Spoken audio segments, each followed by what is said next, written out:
Boys and girls, just a quickie. I've got a Ibanez neck here. It's got almost every single fret lifting. So I was working my way up, gluing them down. I just thought I'd show you how you can identify lifting frets and what's required to fix them up. So you tell me where I'm up to.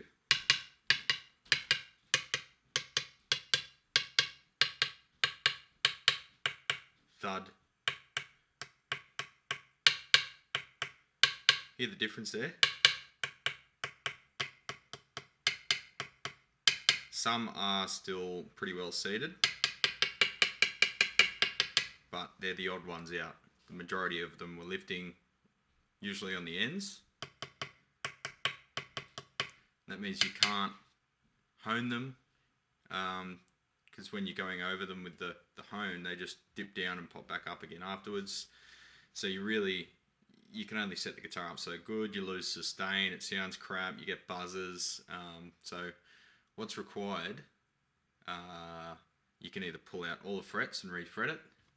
Cost wise, that's pretty expensive. You'd do that if they were worn anyway, and depending on the value and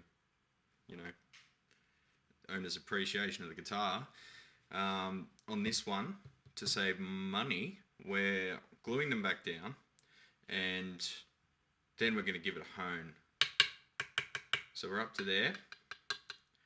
So I'll show you what's required. So to get glue under it, you've only got access from the top, so you need to seep it in the edge of the frets, but that would get all over the fretboard, yeah?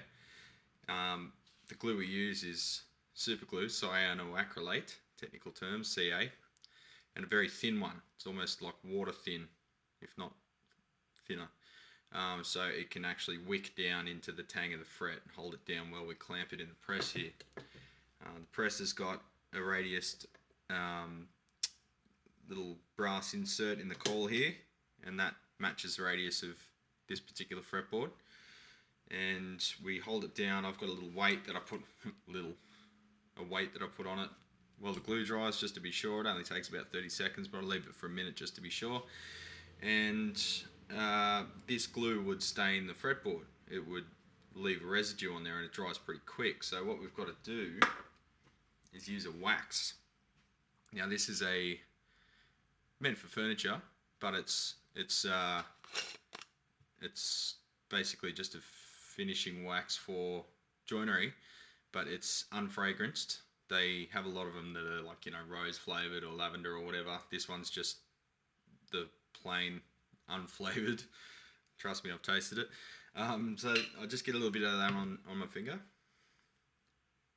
like not heaps, just enough to sort of put a film on it, and then I just smear it. And because of the curve of your finger, it doesn't get right down into the point where the fret and the fretboard meet, but it creates a tiny little gap there for the glue to seep in. And then we apply a bit, and it spreads out because it's really thin, but it won't stick to the timber because the wax is like a shield. So we've got to work pretty quick once we put it on there. Take off the excess with a cotton rag. Make sure you use another section each time you use it. Put it in the press. Clamp it down, put the weight on it. Get a palette knife, wrap the rag around it. Take off everything that's seeped out with the pressure.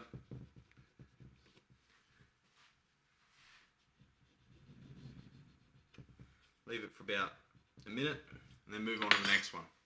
Do that for every fret, and then once we've done that, we'll put it in the neck jig and we'll hone them all flat, and it should be a real shred machine after that.